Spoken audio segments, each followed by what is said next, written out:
C'est étrange. Il y a quelques semaines encore je priais presque pour que Samuel revienne.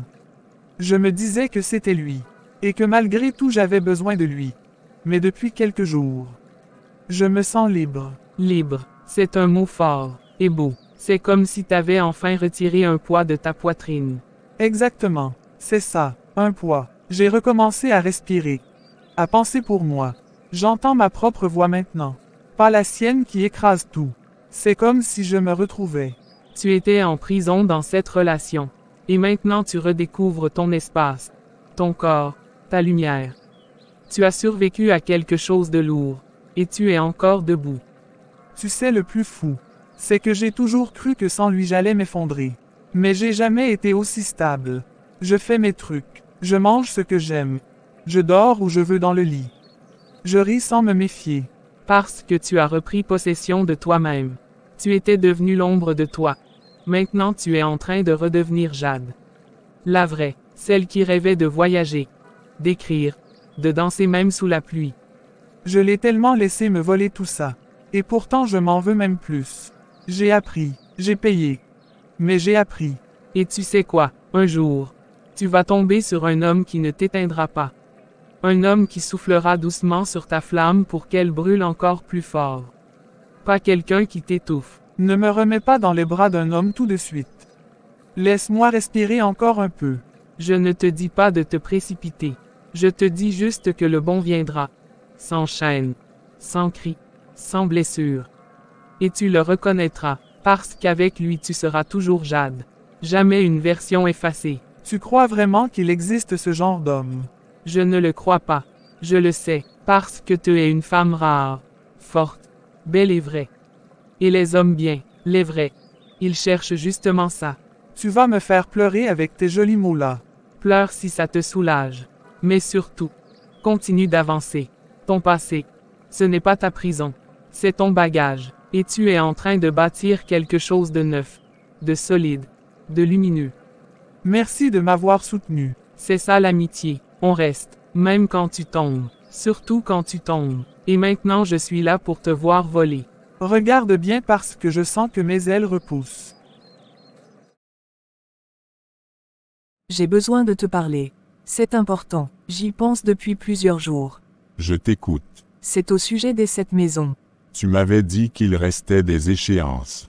3 exactement, 3 grosses échéances. Et si je ne les paye pas d'ici 2 mois, on la perdra. Tu ne m'avais jamais dit que c'était aussi urgent. Je ne voulais pas te mettre la pression. Mais je suis au pied du mur. Et j'ai pensé à quelque chose. Vas-y. Au lieu d'acheter une nouvelle maison, pourquoi tu ne réglerais pas les 3 échéances ici? Comme ça tu pourrais vivre avec nous. Avec moi, et maman. Tu veux dire que je m'installe ici avec toi et ta mère? Oui, on gagnerait tous les deux. Tu m'aides à sauver la maison. Et on vit ensemble. J'ai besoin de toi. C'est une bonne idée, mais je ne peux pas accepter. C'est quoi le problème avec la maison? Il n'y a pas de problème avec la maison. C'est juste que j'ai fait un projet de mon côté. J'ai déjà engagé un architecte. Je suis sur les démarches pour ma nouvelle maison. J'ai besoin d'un espace à moi. D'un nouveau départ. Et moi? Je ne fais pas partie de ce nouveau départ. Je vais être mère. Je n'ai pas de travail fixe. Et maman est âgée. Je ne peux pas la mettre dehors. Je ne peux pas me retrouver à la rue avec elle. Et avec un bébé en route. Tu crois que je veux que vous soyez à la rue? Bien sûr que non. Je vais régler ces 3 échéances. Je vais le faire. Mais je ne viendrai pas vivre ici. Pourquoi? Dis-moi clairement. Tu ne veux pas de moi sous le même toit. Ou c'est maman que tu ne veux pas? Ce n'est pas une question de vouloir. Je te respecte. Je respecte ta mère. Mais j'ai besoin d'un espace qui m'appartienne. Où je me sens libre. Ici. C'est rempli de souvenirs. Des choses que tu vis tous les jours. Moi. J'ai besoin de neuf. J'ai pas ce luxe-là. Je ne vis pas dans le rêve. Moi je vis dans l'urgence. L'angoisse. La réalité d'un loyer qu'on ne peut pas payer. D'un ventre qui s'arrondit chaque jour. D'une mère qui fait semblant d'aller bien mais qui pleure en cachette. Je comprends tout ça, et je ne vais pas te laisser tomber. Je vais payer les échéances. Non, j'ai porté seule cette grossesse. J'ai porté le regard des autres. Même si c'est pas ton enfant. Je pensais que tu serais là. Que tu serais mon pilier. Je veux l'être, mais pas à n'importe quel prix. Si tu venais vivre avec moi dans ma maison, ta mère pourrait nous rendre visite. On pourrait lui trouver une solution. Elle n'a pas besoin de rester seule. Et moi je fais quoi? Je l'abandonne, elle qui a tout donné pour moi. Elle qui a été la seule à rester quand tout le monde me tournait le dos. Tu veux que je l'abandonne pour un confort que je vais ressentir comme une trahison.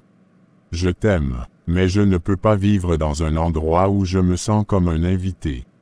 Je veux construire quelque chose à deux. Pas m'incruster dans une structure déjà figée. Tu n'es pas un invité ici. Tu serais chez toi, on ferait de la place. On pourrait même réaménager la chambre d'amis. Je veux juste que tu sois là le matin. Que je n'ai pas à pleurer seule la nuit. Tu ne seras pas seul. Je serai là, mais je veux qu'on le fasse ensemble ailleurs. Dans le lieu qu'on a choisi tous les deux. La reine d'un royaume vide sans sa mère. Sans ses racines. Tu veux construire un château. Moi je te demande juste de me protéger de la tempête. Tu sais, parfois je me demande si tu veux de moi pour ce que je représente. Ou pour ce que je peux te donner. C'est injuste. Très injuste. Je t'aime. Et j'ai pas besoin de justifier cet amour tous les jours. Mais aujourd'hui j'ai besoin de toi. Pas juste ton argent, ton odeur, ton rire, ta voix dans le salon, ton souffle quand je dors. Farid s'il te plaît, pense au bébé. Va ouvrir la porte, on en reparlera après. Je ne suis pas venu pour faire des histoires. Je suis juste venu pour parler. Tu veux parler de quoi? Il me semble qu'on a déjà tout dit. Non, pas tout. Je suis venu pour qu'on parle de la grossesse. De ce que j'ai appris. De ce que ta mère m'a dit. Ma mère t'a dit quoi? Elle est passée me voir. Il y a quelques semaines. Elle m'a dit que tu étais enceinte de moi. Et tu l'as cru? J'ai été surpris, mais en même temps, j'ai repensé à cette fois, juste avant que tout parte en vrille entre nous. C'était possible. Non, ce n'est pas toi le père de cet enfant. Comment ça? Ce n'est pas moi? Tu es enceinte de combien de temps? Je suis enceinte de 5 mois. Et si tu comptes bien, à cette période, on n'était plus ensemble. Ça c'est une grossesse de 5 mois. Oui. Ta mère était sûre. Elle m'a dit que c'est moi le père de ce bébé. Ce sont ses pensées à elle. Tu connais ma mère. Elle veut que tu reprennes ta vie en main, que tu récupères ta femme. Elle croit encore que je t'appartiens. Donc tu connais qui est le père? Oui, bien sûr. Et tu comptes me dire qui c'est? Non, pas aujourd'hui. Parce que ce n'est pas à toi de savoir. Ce bébé est né d'un choix que moi j'ai fait. Il n'a rien à voir avec ton passé ou tes regrets. Donc tu as refait ta vie au lendemain de notre divorce. J'ai rencontré cet homme après toi. Et c'est justement parce que j'ai tourné la page que je suis tombée enceinte. Parce que j'ai cessé d'avoir peur. Et moi, j'ai compté pour toi au moins. Tu ne peux pas me balayer comme ça. Tu m'as aussi détruite. Et ce bébé m'a redonné la vie. Tu comprends ça? Qu'est-ce que tu voulais me dire quand tu partais chez moi? Je voulais juste te dire que j'ai refait ma vie. Et je suis enceinte.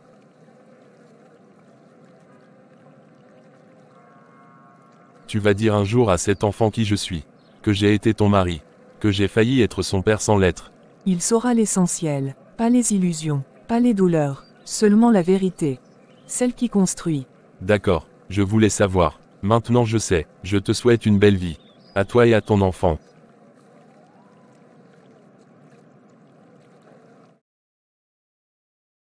C'était mon ex-mari à la porte. Qu'est-ce qu'il voulait? Revenons à nos mots et tons. Est-ce que tu as réfléchi à ma proposition? Lydia, je vais être franc. Je ne peux pas venir habiter dans cette maison. Ma mère a ramassé mes erreurs comme des chiffons. Elle a pleuré en silence quand j'ai traîné dans la boue. Jamais elle m'a blâmé. Même quand j'étais injuste, même quand je criais, elle restait. Alors elle mérite ton amour. Et ton respect. Et le mien aussi. Tu veux dire que tu seras prêt à construire avec elle à côté? Oui, cette maison à trois, ton intimité, notre couple. Et elle avec sa paix. Merci pour tout. Tu crois que je n'ai pas rêvé de toi la nuit, de ton ventre, de ton rire. Même si ce bébé n'est pas de moi. Je le protégerai, parce que c'est ton enfant, parce qu'il viendra de toi. Tu sais que tu vas devoir le bercer à 3 heures du matin. L'écouter pleurer. Nettoyer les couches. Je suis prêt. Ce que je redoute, ce n'est pas les couches. C'est de ne jamais entendre un « papa » sortir de ses lèvres. Il le dira un jour. Parce qu'il verra ce que tu fais pour lui. Parce qu'il sentira ta chaleur. Et parce que tu seras là. Je te promets une chose. Ce bébé, je l'aimerai. Et s'il te ressemble, ce sera encore mieux. S'il a mon caractère. On est foutu. Il aura ton feu, et ma patience. Il marchera vite. Mais il saura s'arrêter pour écouter. Tu me parles d'un futur que j'ai peur d'espérer. J'ai eu tellement de déceptions. Moi j'ai eu tellement de silence.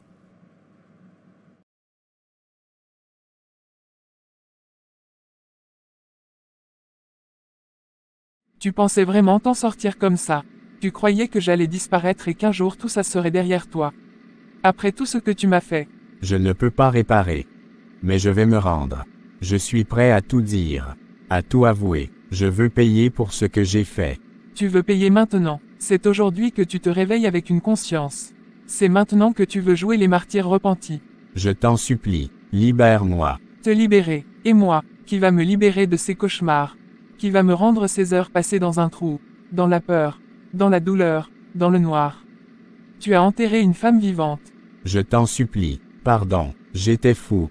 Obsédé. Je voulais effacer ce que je ressentais pour toi. Je voulais que tu m'appartiennes. Ou bien que tu n'existes plus. Tu crois que des excuses vont suffire. Que la police va réparer ce que tu as détruit. Ce que tu m'as pris. Tu vas le payer. Mais pas comme tu crois. Qu'est-ce que tu veux dire? Tu vas disparaître. On n'entendra plus jamais parler de toi. Tu vas devenir un fantôme. Un regret. Une rumeur. Et tu vas vivre avec ça. Chaque jour. Sans identité. Sans voix. Sans futur. Tu m'as enterrée vivante. Aujourd'hui c'est à ton tour. Ne fais pas ça. Tu n'es pas comme moi. C'est là que tu te trompes. Ce que je suis devenu, c'est toi qui l'as créé. Et maintenant tu vas vivre dans l'ombre. Tu voulais m'effacer, je vais t'effacer mieux que tu ne l'aurais imaginé.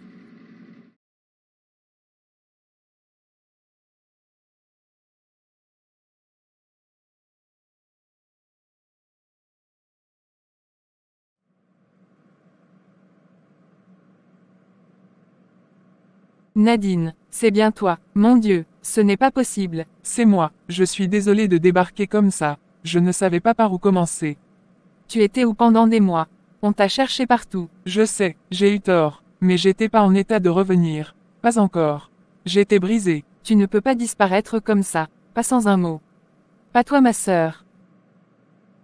Tu as tellement changé, amaigri, fatigué. Tu vas me dire où tu étais.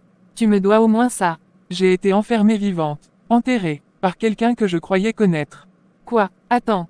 Quoi? Enterré? Tu veux dire littéralement? Oui, j'ai cru que je n'allais plus vivre là-dessous. Mais je me suis accroché. Quelqu'un m'a retrouvé des jours plus tard. Depuis, j'étais dans un centre de soins loin d'ici. J'avais besoin de me reconstruire. D'apprendre à respirer à nouveau. C'est de la folie. Tu as vécu l'enfer. Pourquoi tu ne m'as rien dit? Pourquoi tu n'as pas appelé? Pas écrit? Parce que j'avais honte. Honte d'avoir été faible. Honte d'avoir fait confiance à la mauvaise personne. Et j'avais peur. Peur que personne ne me croie. Peur que tu m'en veuilles. Tu es ma sœur. Ma seule sœur. Comment j'aurais pu t'en vouloir? J'ai passé tant de nuits à prier. À m'imaginer le pire. Et maintenant tu es là. Vivante. J'ai pensé à toi chaque jour. Mais je ne voulais pas revenir sans être debout. Forte. Capable de tenir tête à tout ce qui m'a brisé. Et tu l'es. Regarde-toi. Tu es debout. Tu es revenu. Et moi je suis là pour toi. Je vais prendre ma pause maintenant. D'accord.